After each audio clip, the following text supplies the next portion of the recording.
All right, here we go. Welcome back to another episode of Explore Yarns with your mates. And speaking of your mates, we have the man himself on. We've already cracked tins. We didn't muck around. We may have had a couple. Matt from your mates Brewery. How are you, mate? Good, mate. Good. How you doing? I'm better now. I've got a couple of cold ones ready to go. It's been a big day, actually. 1.5 metres, though. We're good. keeping our Social distance. distancing. No handshakes went down, did they? No, not at all.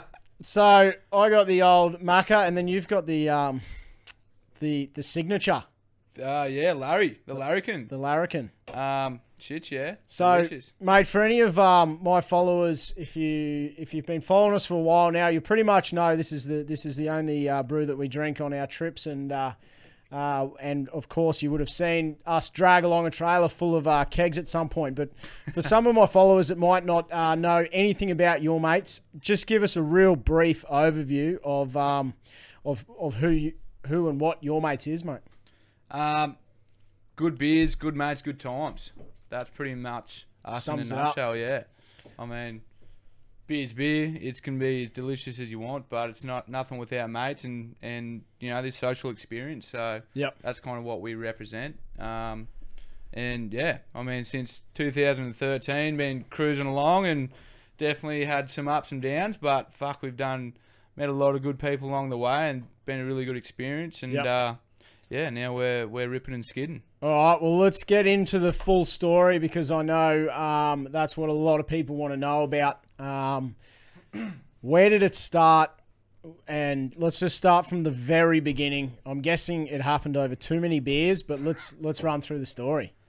Yeah, definitely too many beers over probably too many years. I moved in with Kristen without knowing him for a bar of soap. We started in this little my hometown, off the beach. Yep. On the sunny coast. I just come back from Mexico and finished my uni degree, and all I wanted to do was get back to Mexico. So what was your uni degree?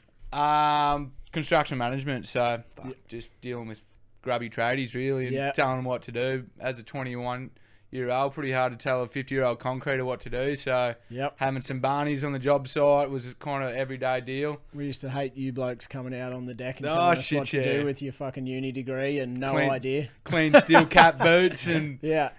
And no, it was, you know, and I still really enjoy doing construction. Yeah. I don't mind putting a tool belt on and getting dirty, and but for me it was kind of wanted that life experience, and so I quit that job. I was working doing that for a few years while I was at university, and just wanted to learn how to shake a cocktail. And the dream was to open up I think a lot of people's dream, a little hostel in Central America somewhere, and find an exotic wife and live the dream. Yeah. And then so I moved in with McGarry, and my brother had just opened a bar up. Yep. So I thought perfect opportunity. Told my boss that I'm leaving, and I'm going to go burn peanuts to go pour some beers and learn how to do that. Yep. And moved in with McGarry in Moffat Beach, and I didn't know him at the time, but he was a school teacher, and I'd started working at the bar, and I fitted out, helped my brother fit it out, and started from the bottom, buddy, being a glassy. Yep. And yeah, he was like, fuck, after a few months, he's like, fuck kids. he was I think he was grade 2. You know, he's a school teacher, typical school teacher, and yeah, he saw me having a good time, so he was like, fuck it. So we started pouring beers and started drinking beers and working nights. And so he quit his job as a school teacher to come pour beers at your brother's bar, earning peanuts. We were earning no money. Yeah. But he was kind of, you know, he'd just broken up with his missus, and he was just at that stage. That's how all good stories happen, I feel. Yeah, 100%. 100%. You know, you get that little, whether it's not a midlife crisis, but you just have that point in your life where you got nothing to lose. And quarter life crisis. Yeah. And so that's kind of where it started. We were working nights and coming home, and that was kind of the start of the craft beer boom. Yeah. Where Stone and Wood, you know, all these, there wasn't too many beers. It was 4 pints, Little Creatures.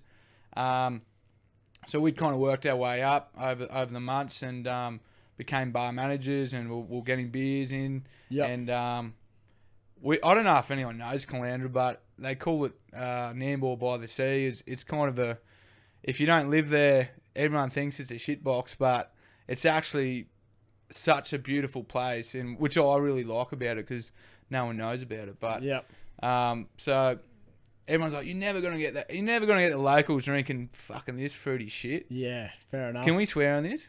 Yeah, mate. Yeah, well, it's swear. a bit late now, so let her rip. And I'm like, and true, because it is, we're pretty,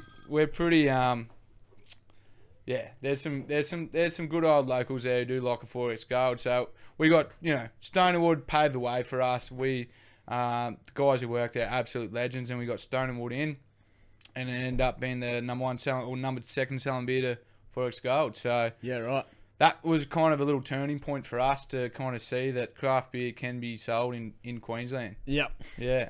And after that, we started a beer club, a craft beer club, and we ran that for about a year, and started getting other breweries through. So just meeting other owners of breweries. We got the owner of Young Henry's in, the owner of other local breweries around the area. Yep. And just hearing their story, and I guess coming from construction and then meeting these guys, and all of them are legends. Yeah. They're actually really passionate about their craft. They're really passionate about the community, and they're not, even though it's competition, it's good competition. It's good banter. Friendly competition. Yeah, and we're meeting these guys, and they're just so open to sharing their experiences and their their struggles, and that's when there was one night we're just sitting there and it's like, fuck it, let's just brew beer, sell beer. It can't be that hard. Yep. And that was it. That was kind of, I think we made that decision in 2013, and that was it. McGarry start brewing some beer. I still don't know how to brew beer.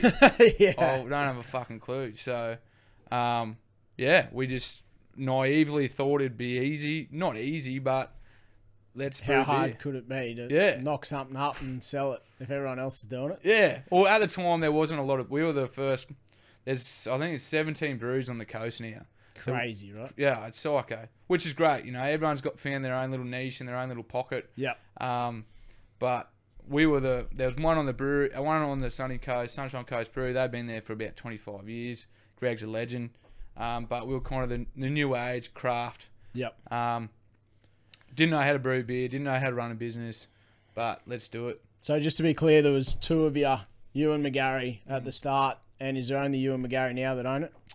There is just me and McGarry. Yeah. We did get some external investment from 10 individuals, so we sold a little bit of our company, but pretty much to open a brewery you need a minimum couple of mil. So extremely, extremely high barriers to entry. Yeah.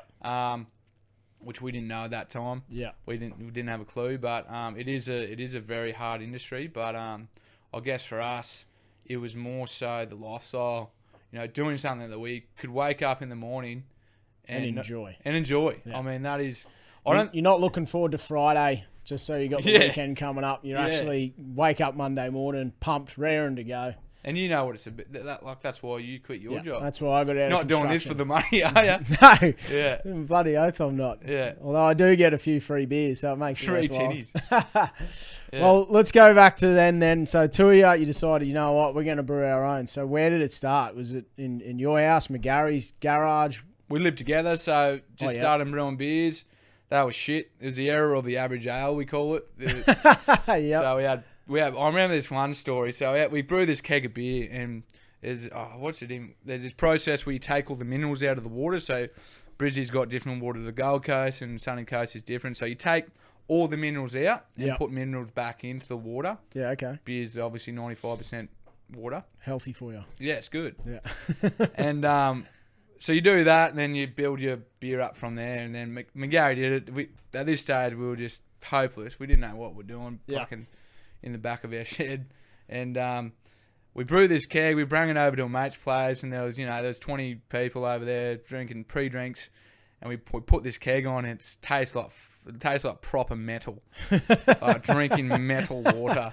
Yeah, and we've had a sip, and we're going, righto, guys, you can't be drinking this. No one. We took the thing off. We disconnected it, and no one's drinking it. We're like, righto, so everyone's had a couple of beers, and we've gone to this party. We come pick the keg up the next day, and it's empty. Oh, no. And the boys are like, oh, mate, that was delicious. That shit was good. And from there, you know, you couldn't trust your mates to tell you the honest truth because they're just frothing on free beers. Yeah, yeah. So we had it was about a year. We launched in 2015, where it was our first time. So what's a launch? What does that mean? What stage were you at? So once we'd brewed enough, about a year and a half. So Christian McGarry was focusing on the beer. He was the brewer, and I was doing the business. So focusing on the marketing, just trying to figure out how the fuck you'd sell beer legally in Australia. How did McGarry know how to brew, or did he just learn? You know? Just learn, just reading. It's the science behind brewing a good drop of beer consistently is outrageous. Yeah. I don't have the patience for it. But yeah, he does a job. He just does it 110%. Where I'll do everything 80%. Yeah. Which is good. Like we're such different people, but we Works well. Yeah, work really well together. And so he was just brewing the beer, doing a lot of research, talking to a lot of breweries. So we'd already built up relationships with. That's lucky. And everyone's just helping us along the way. And then we met this guy. So at that stage, there was no breweries around. Yep. And so we're trying to find somewhere to brew beer. So it takes the same amount of time to brew one keg as it does to brew 500 kegs or 5,000 kegs. Because you got to set it all up. Yeah, it's all labour. So if you've got the equipment, you can brew as many kegs as you want. Yeah. At that stage of the industry, there was no breweries around that had spare space. Yeah.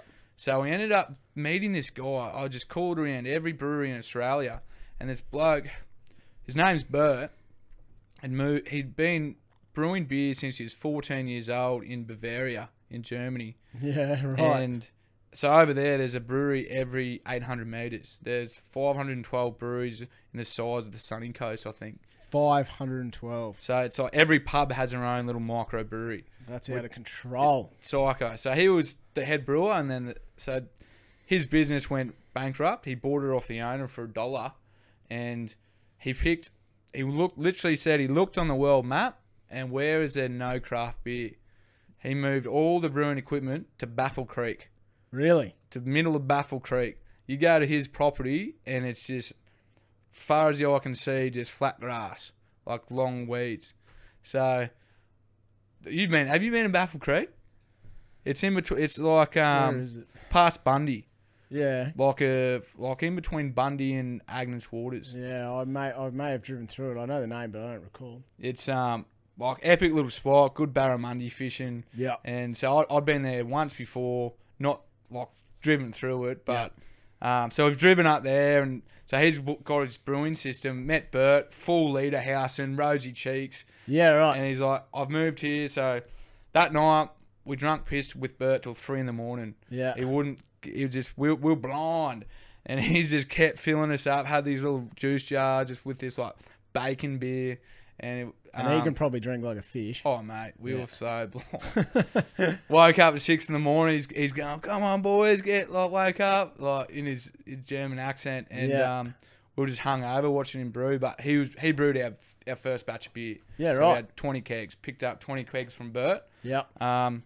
And that was it. We in between that time we rented our little Moffat Beach shed, in the industrial area. It's like 60 square meters. Yep. Built pallets, shelving, and everything we can do out of no money. And we're running parties, going, just all the beer that we were brewing, just trying to find the perfect recipe. Just one beer. Yep. That is the perfect session beer. Yeah. So over the time from 13 to 15, that's what we were doing, just running parties, pool comps, boys come over, give us $20 and free beers for your fucking night. Yeah. Kind of thing. And then that's the next step. Obviously, to open a brewery, you need fucking millions of dollars. So, Hey, Bert, can you brew some beer for us? Yeah, yes. And yeah, that was it. That was like our big moment. We went and brewed, got the beers delivered, and I think we did five parties in the Queen's birthday long weekend of of 2015 on the sunny coast. Yeah, right. And that was it. So what did you do? You just got kegs done, and then what did you? Just handmade some decals. So like cut some timber, scrape hand sanded these up, put a stamp on it. You know, the decal. Yeah. Above the tip bit. So hand stamp, varnished it up. Your Mate's Brewing Company. Yep. And hit some local bars up who were keen and frothing on the few local guys having a crack. Yeah. And so it was like at Drift where we're working, obviously. Yeah. Soul Bar in Maroochydore, Good Bar in Malula Bar, and where was it up in Noosa? Somewhere up in Noosa. Village Bicycle up in Noosa. Yep. And then just had parties, and that was it. Then they started just ordering the next lot off you, or? Kinda. Like the beer game is hard. When you got a keg, I guess at that stage we didn't know how much to sell it for. We soon found 6 months later that we're losing money every keg we sold. Yeah, right. But at the time we were just frothing just to get our brand out there, and that for us was really the main point. We didn't care. We were living off an oily rag, like working all day doing the brewing stuff, and then night, you know, doing the bar work, and we put $300 each a week into our Your Mate's account, and then live off $300 a week. Yeah, and that was it. And sick. You know, it was tough, but it was honestly the funnest time of my life. Yeah, you know, no responsibility besides just ripping in and, you know, having parties, and, you know, it was kind of that time when you're having a beer, your own beer off the tap. That's pretty cool. It's special. Yeah. It's something that I won't forget. And yeah, it was kind of from there. It's kind of a blur, really. Yeah. It happens quick once it gets going. Then it builds steam pretty quick. You know, if you're lucky. Yeah, and that's you know, it's sometimes hard to, you know, from there. It's 2015. It feels like a lifetime ago, but to kind of be in the moment is tough as well. And that's what I've been told is, hey, look, just pause for a second and just realise what you've actually done and what you've achieved, because you know, you've put beer, people are buying your beer. Yeah. People are paying $8, $9 for your beer. Yeah. You know, so that was, when someone said that to me, it's like, fuck, you know. Obviously, you're always thinking, and you'd be the same, like, oh, I needed this, I need this, I need this. You're always thinking 10 steps ahead, and you forget that you went from, you know, myself dreaming, watching four-wheel drive people on TV and going, you know, I wish I could get a job with them, and now I get to do it for a job. And it probably, I wish I could remember who bloody said it to me. Someone pulled me up and goes, you do realise now, because I'd quit my job and I was doing this full time, he goes, you're a professional camper. And I was like, never really fucking looked at it like that. What's the definition of a professional camper? Someone who gets paid for a living to go camping. You do a hell bacon and eggs in the morning, yeah, well, that was Murky's job, but look, that was that moment where you actually stop your brain for a second, and instead of just thinking, I wish I wish we were at, and you go, hang on, like, this is pretty cool. What was a dream is, you know, you're actually in that reality now, and you never probably do appreciate it as much as you should. It's hard. It's hard to do it, because you get home and you're just going, fuck, like, your mind's still ticking. You're not hanging the tool belt up at the end of the day going. No, you're not knocking off. Yeah, and that's and I love that, and, you know, I'm sure you do as well. You know, I'll get a bit creative at night time when I'm kicking back and chilling out, and you know, write a few notes down, and you just don't stop, because you do love it. Especially in the age of this fucking thing, social media, it's now, you don't get to knock off. No. You know, I run 3 different social media pages, so there's 6 posts a day, and I do it all. So, you know, that's gnarly. You're first thing in the morning, you grab your phone. I pretty much will reply to every single message we get, try and engage in the comments. So you're on when you wake up, and the last thing you're doing before you go to bed is still just ticking away at it. So Instagram is sick, and it's the reason we have our business, but it's tough though. It's tough. I despise it at the same time. I've got to be honest, I don't do our Instagram anymore. I'm more of a, you know, before COVID-19 we had 36 employees, you know, so we went from 2 employees, and then 12 months later 36. So really? Yeah. It's it's been crazy. Just which is now just managing people, which I really enjoy. Yeah. Really like interacting with people, but social media is tough, man. It's a tough gig. Anyone who thinks that they want to be an ambassador or influencer, man, it is. Like, it's not as cool as it looks.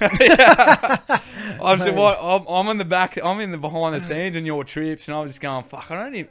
Is he enjoying himself here? Like, there's a lot of work going. I'm kicking back, having a beer. Yeah. It's and good on you. Like that's you follow your dream, and you're a professional camper. Yeah. That's what you are. Yeah. But it's hard work though. Oh, it's bloody hard work, and people.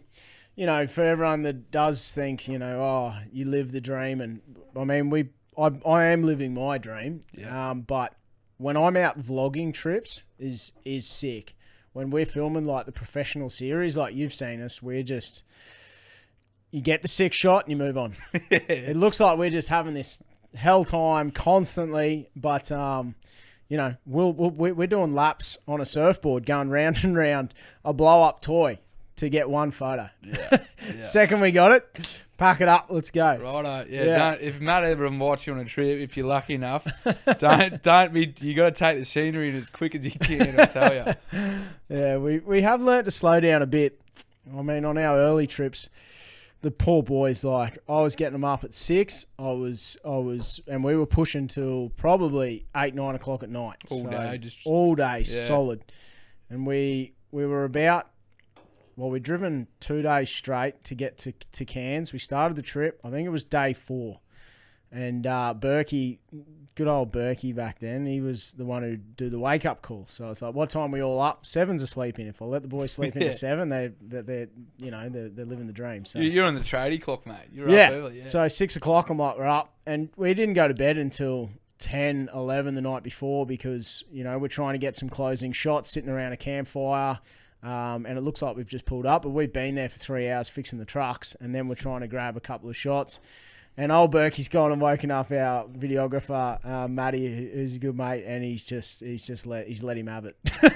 And he's pulled me over, and he's just like, mate, I'm not fucking doing this. And I was like, okay, fair enough. Fair call.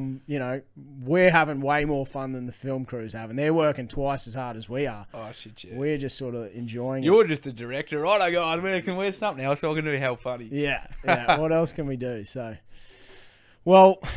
let's talk about this 36 staff in 12 months. So I know you went on Shark Tank, but you had all the you had these few pubs buying your beer. How did you get to the Shark Tank point?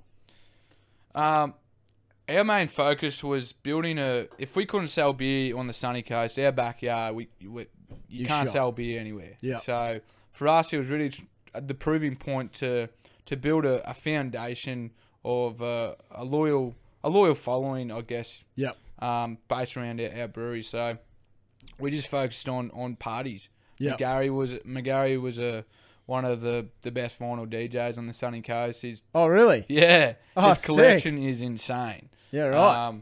And that's what he used to do just for... School teacher, beer brewer, vinyl spinner. Yeah. What a lad. If you look at him, like, you go, yeah, he's definitely vinyl DJ. He's tall, lanky, skinny dude. Yeah. And he rips. Yeah. And so that, you can't live... He was just doing that for extra coin on the side at a few nightclubs, and... that's what we were doing. We're throwing parties, trying to be really involved in our community because, in the end, if you don't have a backing, you really got nothing. Yep. Selling beer. I think about a year later, we did a crowdfunding campaign to get our beer in the cans, the Larrikin. Yep. The Larrikin, and crowdfunded it. Crowdfunded it, yeah. So we raised $32,000. It was just pre-buy. So. Yep. Buy a carton, I think it's $100 with that and a t-shirt and stubby cool, and just pre-sold that, and that was a pretty pivotal moment for us to get into bottle shops, really. Yeah. So once you start getting that momentum, people are buying your beers, people, we didn't want to recreate anything and do different beers. We just wanted a beer that you could have 8 of and want another one. Yeah. And not to sound like an alcoholic, but that's what I want. Yeah. You don't want to get full or sick of it. Nah, and that's what we've tried to do, and I think we have nailed. So throughout that time, I I guess just building a following, building our brand awareness, and Yep. we just focused on the Sunny Coast. Yep. And then I guess the reality of, okay, how do we grow this business? So McGarry had started. We went from Burt. We'd brew to about 6 different places around southeast Queensland, just to get, I guess, not traveling to Baffle Creek all the time. Yeah, true. And we were really fortunate enough to get it's called Gypsy Brewing, so it's not someone else brewing it. Christian had now built up enough experience that he could finally brew our own beer on someone else's system. Yep. And that was kind of the stage where, we definitely didn't nail the first batch, but it was the moment that we're in control, where if we did have that next step of having our own system, we were confident enough to do it rather than having someone else brew it. Yep. So once we'd done that, it's the first time we weren't losing money on beer, because contract brewing, there's no money to be made. Yeah. You're losing money. So we're just hard times on financially, but still, as you know, have that vision of it. It's a fight or flight situation. You just got to Yep. keep grinding. Yeah. The grind was real. But the beers are free. We're all our mates, and that's what our brand name. Because it took so long for us to nail a beer. Yeah. We had a long time to think about where we could position ourselves in the beer industry. Well, let's talk about that. When and how did you come up with the name Your Mates?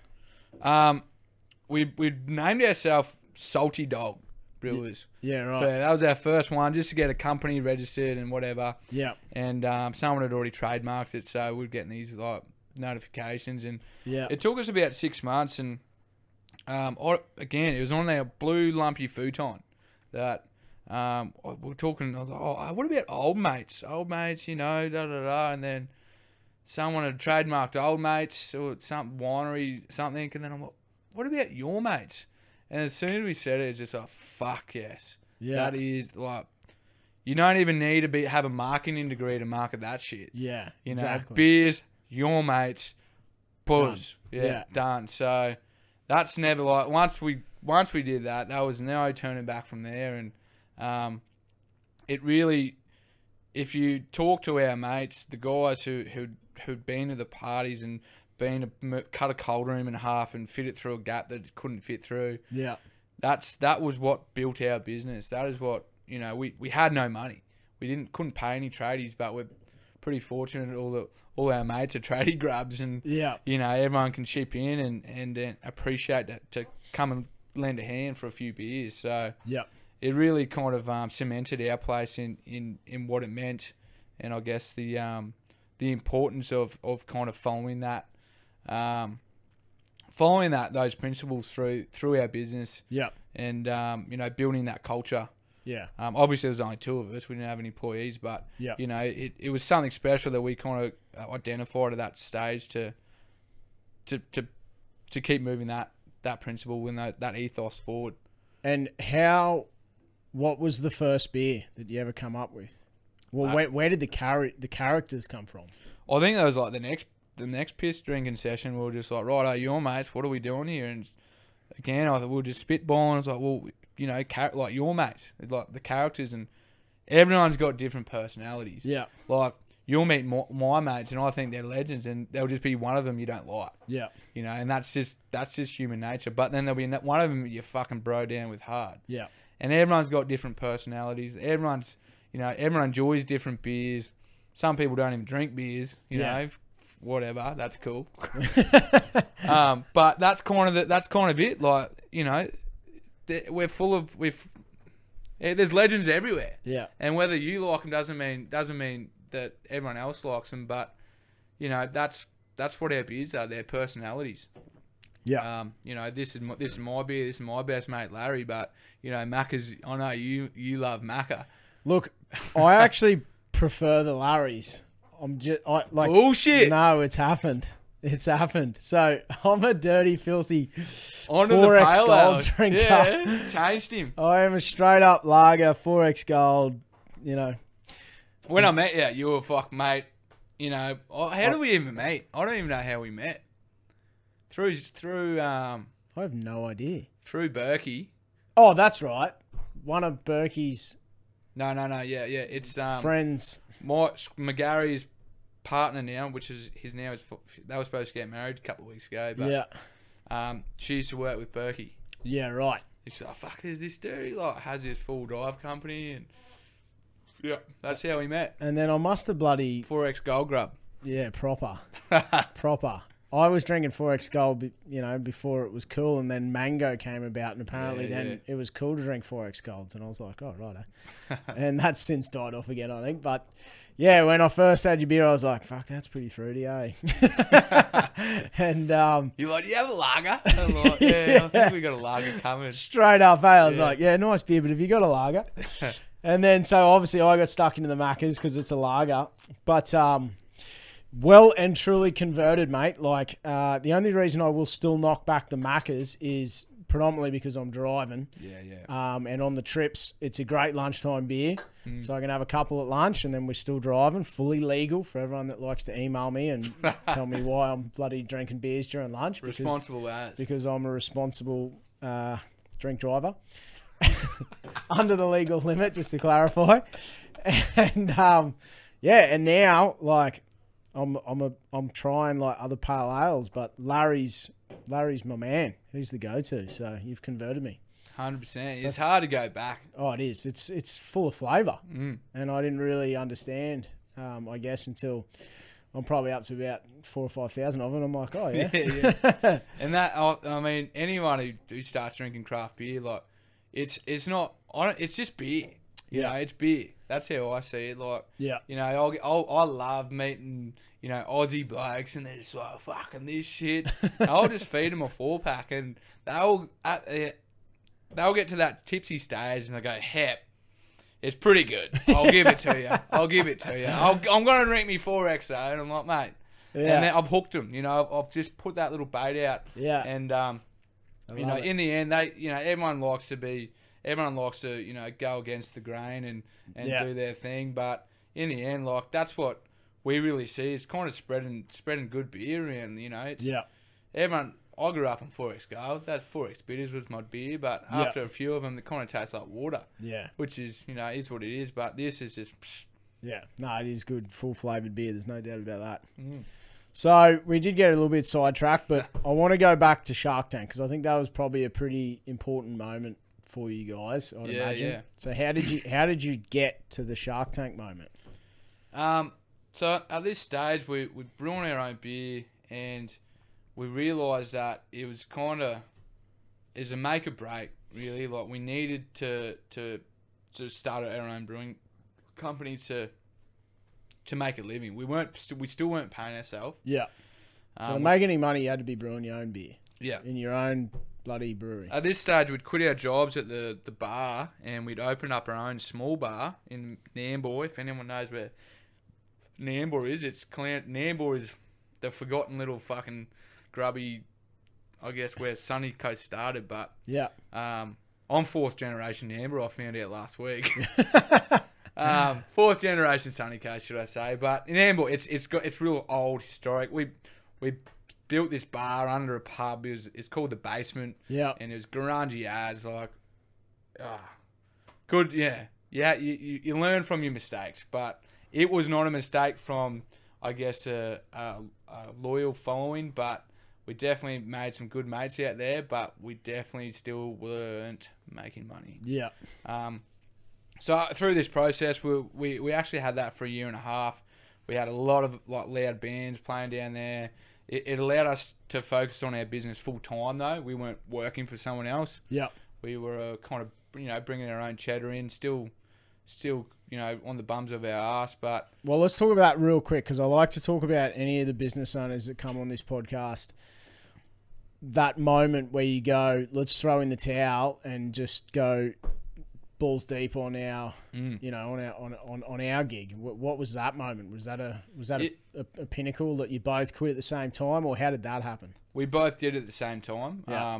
And I guess it was more out of angst, and I was working for my brother, and if anyone's worked with their family, it can get quite tough. So yeah. I kind of was like, fuck it, let's go do our own thing. And yeah, it was whether that was the right decision or not. We learnt a lot of lessons. Yeah. And that was throughout that stage, we would have been work. We were open Tuesday to Sunday. Yeah. And we had one part-time employee for 20 hours a week. So we're doing the brewing during the day, and both Christian and I were working nights, Saturdays, Sundays, and just doing 90 hours a week. This was a year and a half. Yeah. And just everyone says don't burn out, and we were slowly burning out. Yeah. I pride myself in being a hard worker, and at least this time it's just like, yeah, this is the vision. I can see it. We're there. We're nearly there. But at the same stage, a year and a half of working every single weekend, coming home at 11 o'clock at night to your partner who works daytimes, it was getting tough. Yeah. And it was slowly killing myself and Kristen. He was brewing the beer, I was doing sales, we're doing deliveries, doing accounts, doing the marketing, and then running a bar. Yeah. And then doing all of that again for another business. And we knew that we had to raise some money. Yeah. We had to get this money to build a facility, and it was out of, so anyone who invests money, they need to see something. Yeah. So we're building this investment prospectus, and it took us about a year to build, to create. Need to be professional, and the opportunity came up. Shark Tank just popped up. Do you guys want to get involved? We just logged in and didn't hear anything for 3 months, so we just kind of shrugged our shoulders and kept doing our thing. And someone called us up, "Hey, you keen to come on the show?" Yeah, right. Fuck yeah, we are. All right, flying you down to Sydney in 2 weeks. Get ready. And then we're just like, holy shit. But I guess for us, we'd been focusing on building this pitch up with all our numbers. We were just like, if we're ever ready, this is it. Yeah. To have a crack. Yeah, to have a crack. So went on the show. The studio in Sydney, it's like a city. They shoot like X-Men, and like it's. Oh really? It's like a town in the middle of in Sydney. It's psycho. It's like shit out of Hollywood. Yeah. And so they go to the makeup room, and it's crazy. There's buggies and shit cruising around, and they had like, My Kitchen Rules or something over here, and this here, and Shark Tank there. Yeah, And right. so you walk in, and you got these people with you, and they're like, all right, you're gonna walk to the door. We walked to the door 8 times. That's how many times I filmed it. Really? And then as soon as you get to the door, once those doors open. How did you fuck up walking to the door so many times? I don't know, mate. I don't know what I had. I don't know. I had a little turtle head poking out or something, but I was shitting myself. Yeah. But because the sharks, like this, it's their own money. It's not. Yeah. It's their legitimate. So once these doors open, this is full off script. Yeah. They can ask you anything they want. Okay. So that part's real. Once you get through those doors, yeah, that's pure unscripted bloody go time. Yeah. Walk through the doors. There's about 10 film crews. It was crazy. Yeah. And you see the 4 sharks just sitting there. Yeah. Sitting there, and they're like, all right, the first 2 to 3 minutes, all the cameras have to calibrate. So no one can talk, but you can do whatever you want. You can look straight at the sharks. You can turn away. So you stand there for 2 to 3 minutes with zero conversation. Yeah. So I was like, Gary, we need to staunch them. We need to look straight at them and just stare them down. And you obviously can't go and give them beers, or you can't do anything. No, it's just looking at them. There. Yeah. And that was probably the most nervous I've ever been in my life. Yeah. Easily. No wonder they call it the Shark Tank. Oh, mate. And then it's got the director just goes, and you're on. And then you've got a minute and a half to pitch your business. That's quick, eh? That's it. A minute and a half. Yeah. And then they'll have questions. So our session went for 55 minutes. Yeah, right. And obviously they cut that down to 5 minutes. Yeah. So 55. And they just pump you. Oh yeah. Just numbers. Give me stats. Give me statistics. Yeah. Where did you get your projections from? Blah blah blah. Yep. Yeah. I have watched a bit of Shark Tank. I actually quite enjoy it. Yeah, I hadn't watched any, and then the following 2 weeks, I was just watching as many episodes as I could. Yeah. Steve Baxter, he's actually quite involved in the beer industry. Yeah, right. And knew quite a bit about it. So he was like, I'm out. and then he came back in. Right. And so it was him and Glenn Richards at the end. Yeah. And there was a deal that went down. Yeah. There was an offer. On the show or after? No. It was in the filming. 55 minutes. It Yep. didn't show on the show.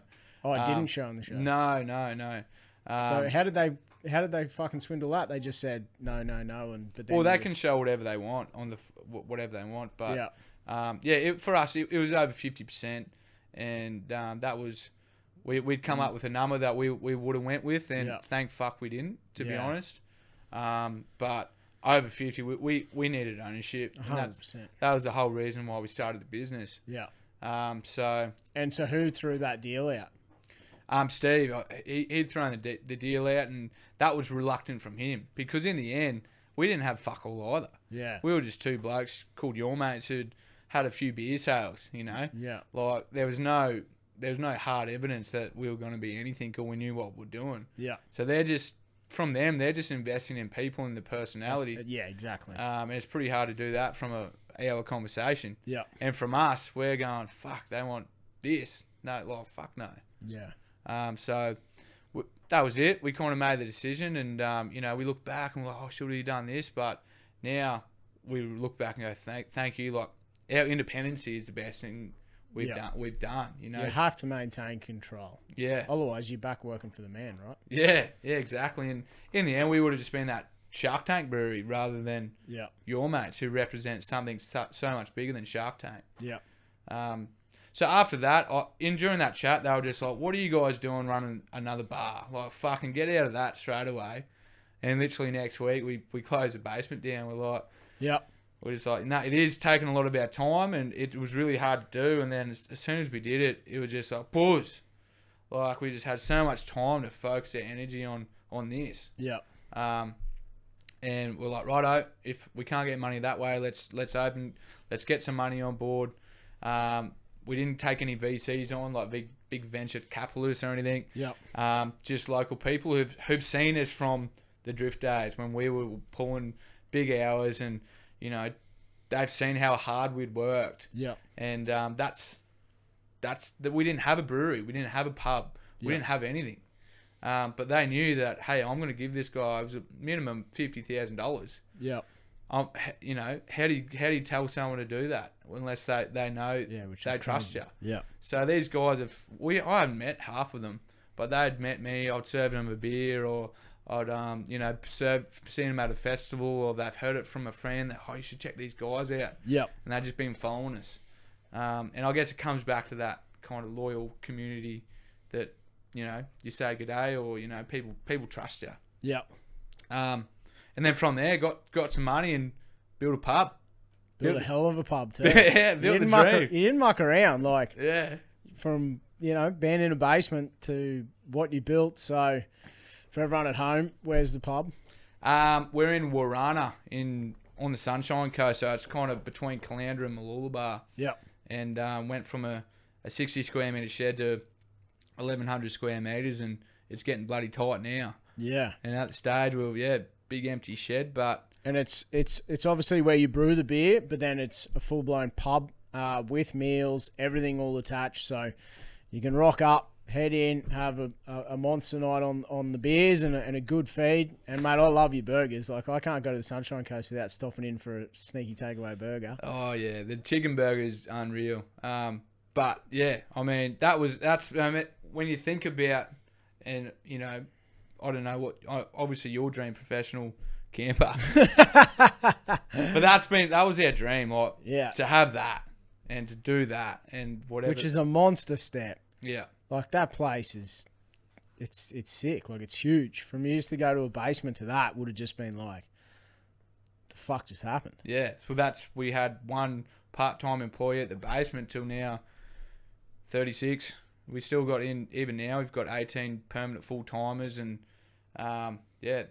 casuals when everything pub reopens. So the 10 people capacity, fuck, people's going, when are we coming in for coldies? Like, trying to heckle us to open back up, but it would just be unfair.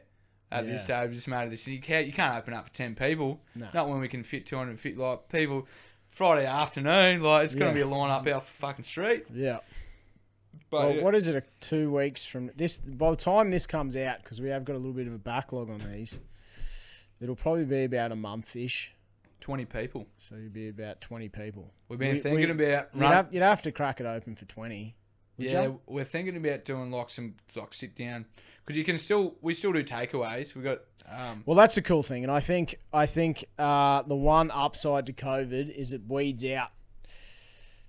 Look, there's going to be a lot of good people that probably get stitched up, but it'll weed out some of the less hardworking, perhaps, people. It's been a blessing and a curse for us. We've obviously had a few dramas with COVID that we won't go into, but I've had a couple of monster setbacks that weren't in the plan, and then obviously you guys having to shut down what would be your major income is something definitely. that is going to hurt. So we got creative, and that's why we're sitting here in a podcast. If you had told me 12 months ago I'd be running a podcast, I would have laughed at you. But pivoting, like just going, all right, got to do fucking something. I'm doing this. Exactly. So I come up. I had to have a meeting with the Bush Company on the sunny coast. So up for work, swing by yours while I was coming back, and you guys have got a full marquee set up out the front. You can a U-turn circle. You can pull in. You can still grab your takeaways and you can grab a feed. So you're not sitting on your hands. You're well and truly just doing whatever you can to sort of survive. And that it would have been easier to close down. Really, we would have lost less money, but the locals wouldn't have had their chicken burgers or cartons of Larry, and our employees wouldn't have a job. Yeah, and that's more than anything. People could sit at home and earn $550 a week. Yeah, all of our employees could do that. Yeah, every single one of them, 18 of them came to work. Yeah, because they love this place just as much as I do. Yeah. And Kristen, and love the brand. They love the brand, they live it, and that's why we've kind of still building this little following. And well, I guess the following's now getting to a stage where, we've got beers Queensland wide. Yeah. And obviously, the brand's what drew me in, and the marketing, and the fact that it is a couple of local blokes having a crack, and we spoke about this earlier, but I could be sitting here with Iron Jack and pumping Iron Jack, or I could be sitting here drinking and supporting you and bloody enjoying it. And I've taken a fair bit away from. I try and grab bits and pieces of knowledge from any of the businesses. I've taken a lot away from the way you guys market and trying to we've obviously trying to build our brand off the back of it's the explore life. It's just anything that's just outdoors having a crack. And obviously you have a lot of similar values, and which is why you've come on some of the trips. But let's talk about the lifestyle aspect and that outdoors passion that your mate sort of incorporates. I'm just selfish. Yeah. Poor old McGarry's like, and he's like, fuck. He does. He actually, he see. I enjoy it. I've been camp. We didn't grow up with a lot. Yeah. We go camping. Yeah. I've lived on the salt water my whole life. Yeah. So it's just kind of natural as you build a business, and you're not working for someone. Do what you love. Exactly. Try and incorporate that into not every day, but. And I feel like if you weren't going in the direction of it being something you loved, then would you be able to do it for 90 hours a week? Shit, no. Yeah. No, 100% you wouldn't. Or No. you could, but and that's you see like all these people who are, I guess, influencers, and they talk about business, and they talk about you gotta have this, and you gotta look at the market, and someone gonna pay you this, and it's important you do this. But I think the most important thing is you fucking enjoy what you're doing. Yeah. Otherwise, you're gonna sell out, you make some money, You're gonna sell and then out. you're gonna do the same thing. And if it's just a monetary thing, you're not in it for the right reasons. You're Yeah. going to be that dude who wakes up at 45 with 4 cars in his garage and will continue to live that life. And I don't want to be that dude. Yeah. I've seen those people. Yeah. And I'm not that person. I don't. As long as I've got a car and a boat, You love I'm absolutely the happiest dude ever. Yeah. And I've now got that. I've now got a boat, Yeah. and if it's whatever you're happy with, and that's what I'm happy with. And Yeah. my business partner, he's not a outdoor enthusiast, but he gets enthused about about seeing other people do it, and I think that's what it's about. Yeah. You know, like, and our main focus now, and going on these trips with you, and you know, just doing our own thing, but it's actually letting people know that these places are there, right on our doorstep. Yeah. And I know that's been your main thing straight from the get-go. 100%, yeah. You know, like, that's our thing, Australia, mate. Exactly. We wake up every day and we promote what we do. Not specifically just for get out and full drive, but it's more just live your lifestyle. So whether that's going fishing, going camping, going hiking, living the dream. Just do more of what you enjoy. Yeah. Is ultimately what we're trying to portray. And obviously we get asked all the time by young fellas like, oh, I want to do what you do. And it's like, well, what I specifically do is this little niche. And my best advice is find your little niche. But you've just started spearfishing. Yeah. You know, and you're like, hey, haven't done it much, but I'm starting to get into it. Hooked. And like, fucking oath. Hooked. I was out on the weekend, you know, and I'm only just getting down to 10 metres, and then I feel like I'm about to die for the 9 coming back up. And I'm not even down the bottom for long. But I guess that's the best thing about the new experiences 100%. that you get from it all. And I hope that our audience grows and evolves with us, in that the fact that instead of being Explore 4x4, we're now more the Explore life. So whether that's us jumping out in a boat, going fishing and camping, we're going out next week. So I don't know when this is going to air, but essentially we're going to spend 2 nights on the boats, just living on the boats, fishing, spearing around Fraser Island. Spearing around Fraser's a bit. Have you been, mate? I don't know. Here you going, eh? Bro, I wouldn't be... I spearfish, and I would not be spearfishing around Fraser unless you got a few blokes in the water around you. We'll have... Yeah, there's big boys up there. Yeah, there's proper big old bloody chompers up there. So we'll see how we go. We might jump in for a shot and get out. Have you been to Wathumba Creek? Yeah, that's probably where we'll pull in to at least, you know, throw the anchor out and camp up one night. That place is magic, eh? Oh, it's gorgeous. Yeah. Yeah. On high tide, it's hard to beat. You can go for a little walk down the creek or boat down the creek, get some flatties. Yeah. Yeah, epic. Yeah, I've been lucky enough that I've sort of partnered up with Mako Craft. So I've got my little Mako Craft tinny, which, you know, it's only 3.76. It's only a little tucker, but, mate, the amount of fun I've had in that thing is just next level. And, you know, I've just along that coastline, you can pull in a black marlin on that thing. You can go anywhere in that thing. Shit, yeah. So we're not taking the 376 to this time. We've upgraded. So we got the 490 and the 630, and we'll be running across from Harvey and having a bit of a crack. But yeah, mate, it's just about getting out and enjoying, you know, what you love. And well, that's what Larry. He's everyone has a mate like Larry. He's the larrikin. But Macca, you know, fisherman. You got Donnie, the camping bloke. Sally, our IPA. Yeah, she's our hiker. We're about to launch a mid-strength pale ale. I'm pretty excited about that one, just quietly. Mate, I do. Yeah, Have you named him? Not yet, but we've got a name for him. Yeah. But we're still for final touches. But yeah, the mid-strength Larry, really. Yeah. And you know, I think that's going to be a huge seller. I mean, you know, you say you want to have 8 beers and then you still want another one. On your 9th of this, you know what's going on, eh? Well, you don't know what's going on. You don't know what's going on. 9 Larrys later, and you turn into the larrikin. You got a bit of the old 2-step going on in the waddle. So I think a mid-strength in the pale ale will be a solid hit. Definitely more suited to individuals like yourself, being responsible drinkers. Yeah. Well, when you just want to have a couple, you know, for me, I don't drink beer to get blind. No. It's the lifestyle for me. So I like to pull up at lunch, and have 1 or 2 cold beers, and then I like to go out in the boat for a fish and have a couple of beers. Come back, you still got to drive home. So, and I think that is honestly the outdoor lifestyle. Whether you're full driving, you're fishing, spear fishing, you know, hiking and camping up in the mountains. Yep. Where, you know, we have to be responsible as a alcohol brand. You know. Yeah, definitely. It is a depressant. Yeah. You know, and that's what I want to be as conscious about. And but at the same time, we believe beer is a social element, you know. It's something that you can rock up as a random when we first met. Yeah. But enjoy that similarity to sit down on a old, you know, pull out chair. Yep. And we instantly have that connection. Yep. and it doesn't matter where we've come from. We can have a yarn, Yeah. and we're not talking about the beer, but No. we're talking about shit. Similar experiences, other camping trips.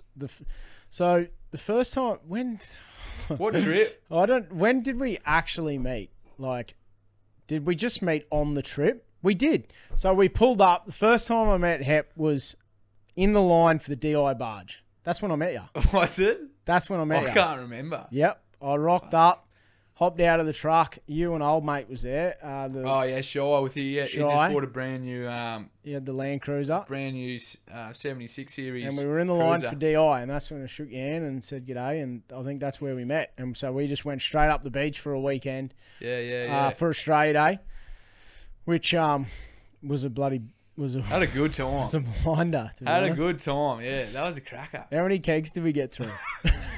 Buddy's like, "What are you doing for beers?" And I'm like, I'm gonna try and bring some kegs up, and I think we're giving beers away on Australia Day. It was a hell time, and I was sober, and I remember I had my spear gun in the back, and Yeah. the bloody Ranger was blowing up because I had a weapon in the back, and I'm Yeah. like, anyway, I was sober, so I was like, "There's fucking dudes doing donuts over there. There's people like go off." Yeah. Anyway, we went back to the campsite and set the kegs up and ripped in that afternoon. We But certainly did. that, like, that's for not knowing for a bar of soap, Yeah. camping on the beach, kegs are pretty special. Oh, mate. And That adds a whole new element. And I want to get into this real quickly, and this is something that all of you guys at home are going to get excited about.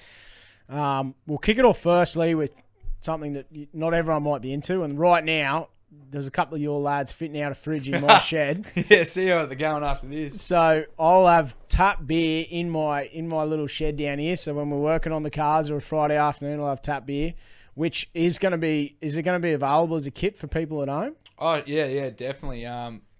Super easy. If you got an old fridge, Yep. any fridge, I bought a new one. Yep. Couple of holes, get the impact driver, little circular hole, fucking doohy whacker. Yep.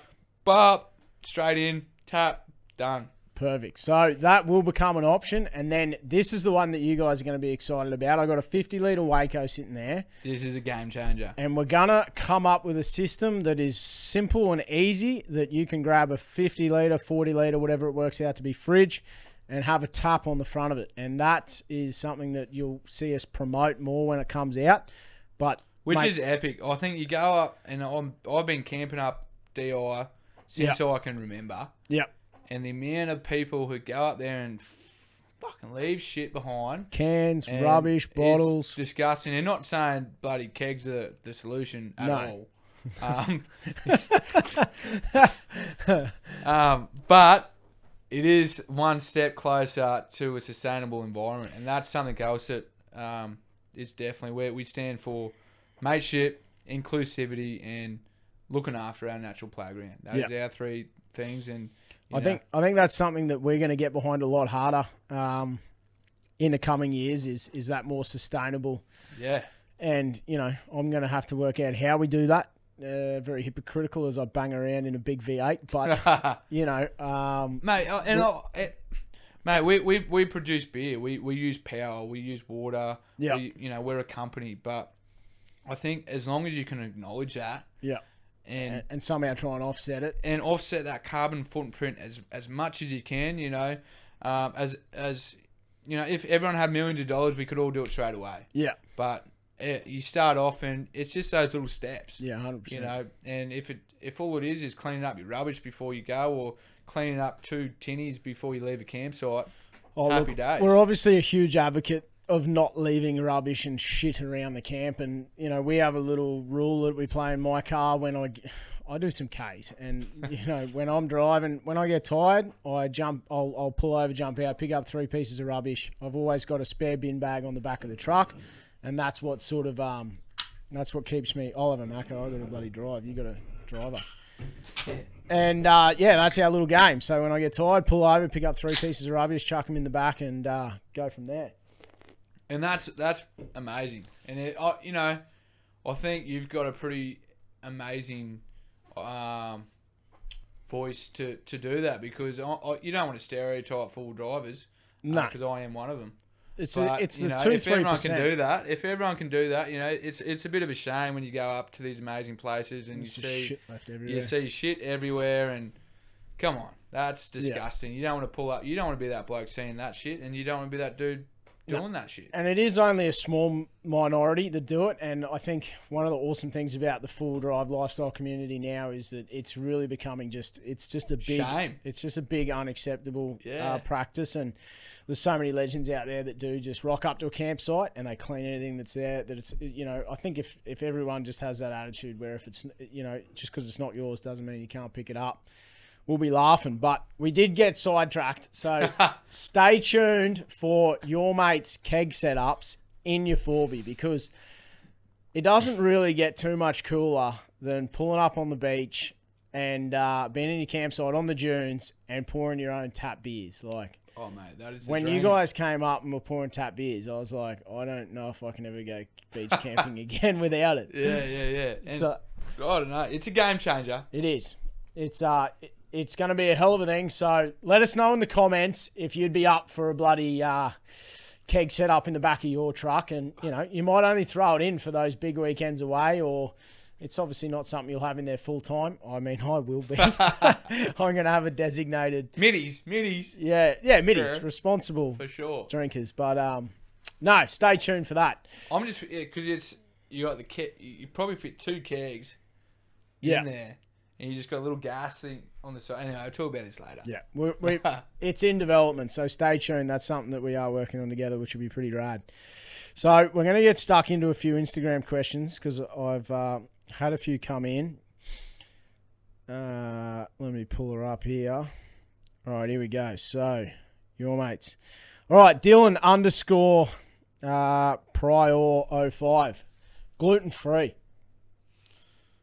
Is that a question? Yeah, question mark. So surprisingly, most gluten-free beers aren't gluten-free. They're low gluten.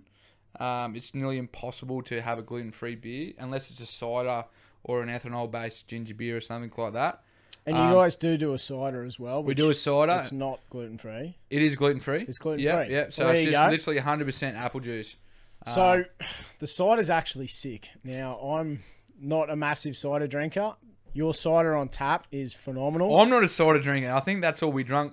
The one Aussie day we we drank so many beers last Aussie day that the next day we decided to get back on it. We drunk ciders just watching people get floated away in the fucking big bog hole there. Yeah, we dead set, you know, put away a keg of cider. But when's cider coming to can? That's a very popular question I get asked. Yeah, we're it's got to be soon. It's hard. Like we focus so heavily on Larry, and so many people enjoy Larry. We'd love to bring out heaps of beers, 10 beers, but it's shortly. We've got a character. Yeah. We've got a colour, and we will be bringing it out very shortly. But sick. But for now, people can come up to your brewery and grab a cider on tap. Oh, definitely, yeah. We've got 12 beers on tap. So tap rooms, I guess our brew house is a little bit more, not exclusive, but we do offer a bigger range of beers there. Yeah. But from gluten-free, it is extremely hard without compromising flavour, and we are planning to have a gluten-free beer in the future. Sick. But it is a process. Chefy boy, can I leave early tomorrow, boss? You dirty dog, Juddo. I'm going to go with yes. Just for the question. I don't know when this is going to come out, but give him an early mark. If anyone, the day after this comes out, go and follow him. He's a legend. He's my head chef / venue manager. He's just bought. We've got a drone. He just went and bought himself his own drone. The new Mavics. No, the new ones where you put the GoPro on there, and it's got a GoPro gimbal. Oh, true. I haven't seen that. They're psycho, but Juddo's an absolute legend. I just followed him and I just sent him a message saying legend. So the hardest thing with having what we do, and you know, everyone, I definitely work. Everyone thinks I go fishing and surfing all day, but he does. Is taking guys on fishing trips. So Joe told me this week, he's like, I'm thinking about buying a fishing rod. I'm like, yeah, okay. He just wants a day off. Yeah, shit, yeah. You know, because getting content is work. Content's king, mate. Yeah, shit, yeah. My mum's actually sent a message in here. When's the cider coming out in cans? Yeah. So there you go. She's had it on tap. We were smashing that at the Rainbow again. Yeah, up at Rainbow. Look, Aussie Day, if we could get away with what we wanted to do, Aussie Day up the beach, we would have one of the biggest, baddest parties you've ever seen. And that's when we got in trouble that time. yeah, I reckon. Not we were doing anything wrong. I reckon we still might.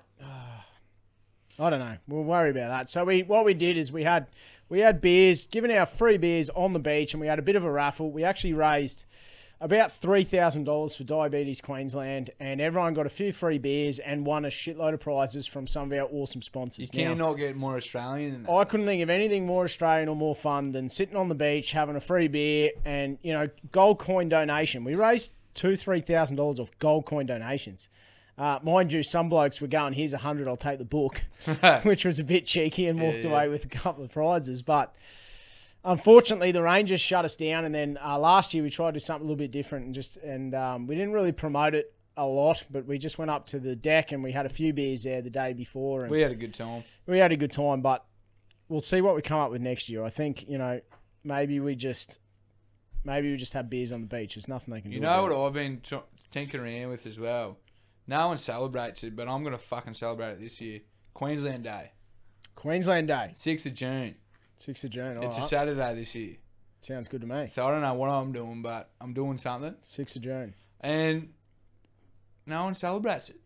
Fucking Queenslanders. Oh, there you go. Look out. 6th of June, there'll be a party at somewhere. 20 people only.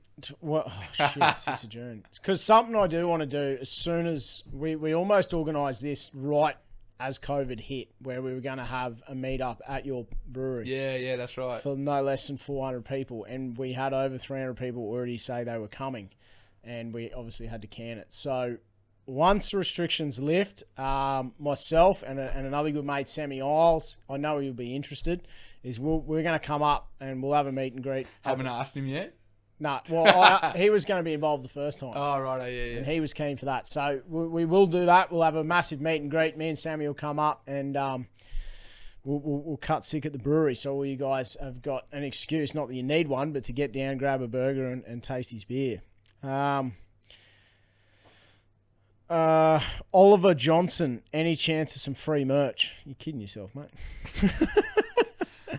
Oliver, what do you got? What do you got to give me? Yeah. I think people need to understand you need to give more than you take. Nah, Oliver, what? Where does he live? Let's is he come somewhere? up. Let's come up with something. Oh, my favourite comment in the comment section of this podcast. If you've listened this far through, our favourite comment, I don't care what it is, but whichever one we find's the best, I'll throw in a free Explore shirt, and we'll throw a free Your Mate shirt in. Easy, yeah. Done. Right, there you go. What about a carton of beer as well? 100%. All right, so you carton of beer, free carton of beer, free Explore shirt, free Your Mate shirt. Get creative, Oliver. For the best bastard. comment on the comment section of the YouTube. So there you go, Oliver. There's your chance. You just got to have a crack. Or photo. What about photo? You can't put photos on. Fuck. You probably get a few dick pics. Yeah. Mostly from you.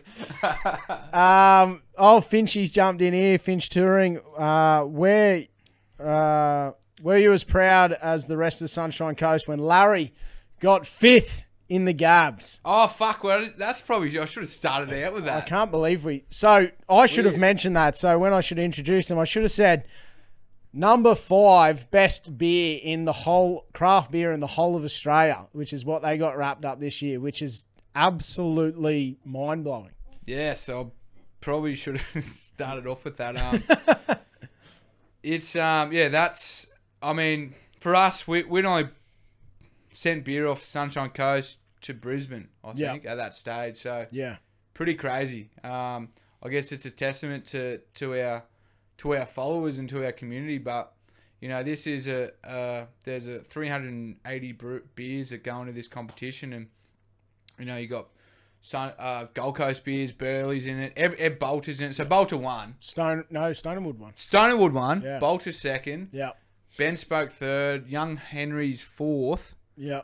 Your mate's fifth. Massive. We were together. Yeah. We I cut was sick. I nearly had tears in my eyes, and yeah, it was. I don't know if we'll ever get another moment like that in our industry, in our history, where it's it's a pivotal moment for us. Number one, mate.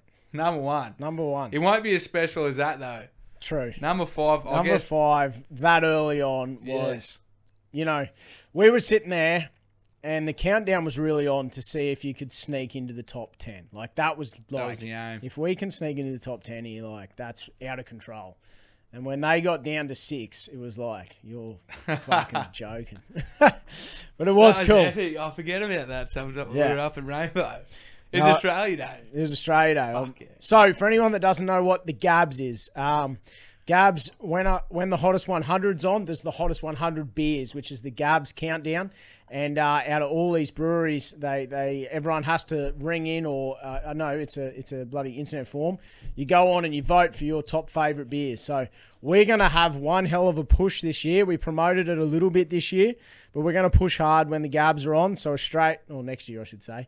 January next year. Keep an eye out for the Gabs. It's just as fun to play along while you're listening to the Hottest 100s. If you wanted to get really bloody creative, you could probably go and buy a heap of craft beers and drink one every time it went off. That'd be a fun game. That'd be a hell of a game. I guess. Oh, mate. I think we were playing that game for a little bit there. Yeah, absolutely. Oh, mate. Probably on the siders, I guess. So stay tuned for Gabs next year, Australia Day. Make sure you get around it. Go and chuck your mates a vote. We will be sharing it. So we got here Rob Launden. When do you think you will be in Melbourne? We're in Melbourne every year for the Gabs Festival, so I think he means when are your beers going to be in Melbourne? I think they're down there. I don't know. Yeah, maybe somewhere.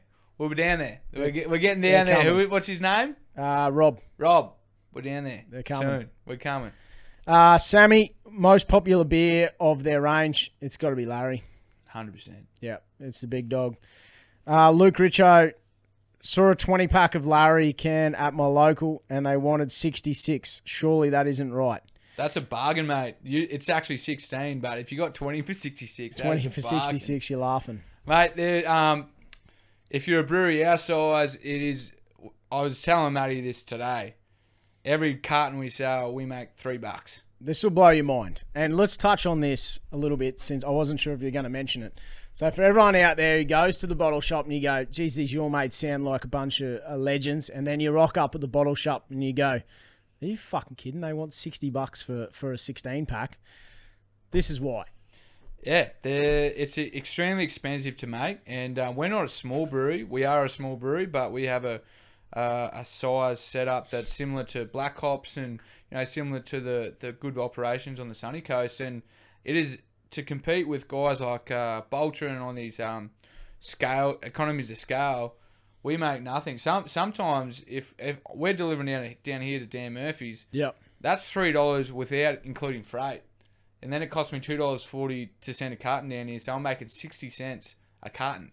And that's not because I want to make money. It's so I can supply people our beer to drink down here. Yeah. And for us, it is a brand awareness thing. Yeah. Hopefully we can one day build a bigger brewery, and to do that, we need people drinking our beer. Yeah. It's not for us to make profit. We're not profiting from this at the moment. Yep. One thing COVID-19 has told us is we cannot build our business on selling cartons of beer. Yeah. So we have to sell kegs, and we need to sell, and sell schooners over the bar. But cartons is there's no money in it. Yeah. And if people shrug their shoulders at paying that kind of money, that's fine. But as long as when you do buy a carton of beer, it is putting money into an independent business. Yeah.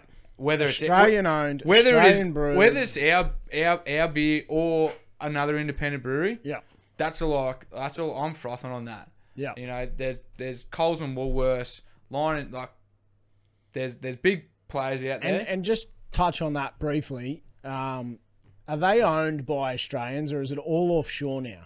Oh, there's big corporations going on. They're not. It's not Australian owned. Yeah. It's Coles and Woolies. Yeah. It is what it is, and that's fine. Dan Murphy sells our beer, and they're one of our and BWS and Liquorland, they sell our beer, which is amazing. Yeah. So they give us an opportunity, but also they're bringing out other beers that are owned by them as well. So it is really tough.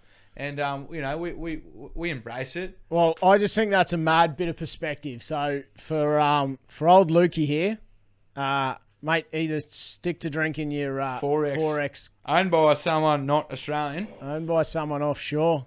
Probably somewhere offshore. But, look, get behind the Australian brands. Absolutely shit hot. There's plenty more questions here. I'll knock through a couple pretty quick. Your mates take over the Northern in Newey. Oh, where's that? Have you been there? Take over the Northern. I actually think I have been to the Northern Pub crawl. in Newey. Yeah, pub crawl. 4x4 Explore pub crawl. Look, I'll be dead honest. Something I've wanted to do for a very long time, and now it's on camera. If anyone else steals it, then they know it was from me. But I want to do a country pub crawl episode. So, can I just butt in? It's just my 30th birthday last week. Happy birthday, you old bastard. Cheers, mate. I'm actually 31 in, 2 days? Oh, yeah. Yeah. Here we go. I'm not happy about it. Could be a massive Wednesday, but... Yeah. Someone gave me the Australian pub crawl book. Yeah. Mate, there's some fucking pubs out there. Yep. We haven't been to. Oh, mate, it sits on my my coffee table at home. The 50 Australian best outback pubs. Let's do it. So we will get around that. I've actually ticked off quite a few of them. Well, look, most of the questions then pretty much tight. Can I have a free beer? Well, mate, favourite comment. Come and shake my Aussie. hand and you'll get one. There you go. Yeah, pretty well. So look, to wrap it up, what's the future? Where do you see your mates going? This year we really wanted to get Queensland wide, and we're very, very close to doing that. So, try and get our beer into as many hands and trying to carry on those principles of mateship, inclusivity, and sustainability. Yep. And explore these amazing places. I think the two things are we have so many amazing places. Domestic travel is going to be the biggest thing for 100%. Australia in the next 6, 12, 24 months. Yep. And there's legends in these places. I've met people and people have come on trips with me who probably haven't said g'day to people too much. You go to the boat ramp and say g'day to a bloke. Yeah. He'll probably give you a few fishing marks. Yeah, exactly. You know what I mean? So there's people and there's places to explore, and that's what I'm going to do. And well, stay tuned for that because I'll be getting around a few of those episodes. I'll be trying to tag along and head out and do a little bit more fishing. As you all know, I am probably the world's worst fisherman, but I can only get better if I get any worse. I'm in all sorts. So in the description below, I'm going to have Your Mate's Instagram and the Your Mate's website. Now, if they jump over to your website right now, they can order a carton of beer. Obviously, they have to pay for freight. But they can order online right now and get a box shipped to their house, and they can be sitting down having a Larry. Look, for the next week, I don't know if whoever orders, but we don't know when this is going to come out. About a month or so. All right. I can't make any promises then. Well, have a look. Have a look in the description, and if there's a deal going with freight, we'll let you know in the description. But otherwise, just jump over, buy yourself a box, support a couple of local legends with, a dead set ripper Aussie battler story, which is the reason that, we're backing you as hard as we are, and I absolutely love it. Mate, thank you very much for, putting the effort in and Cheers, staying mate. true and digging hard, and thanks for coming on the podcast. We appreciate it. Thanks, mate. Cheers for everything you're doing for the community, and let's rip some skids. Absolutely. All right, happy days, guys. That's a wrap on another Kraken podcast. If you guys have enjoyed this, do... That was still live, by the way. Do us a favour and chuck us a thumbs up and throw a comment. Best comment's going to win a couple of T-shirts and a carton of beer. Cheers, guys. Till next time, get out and enjoy the Explore Life.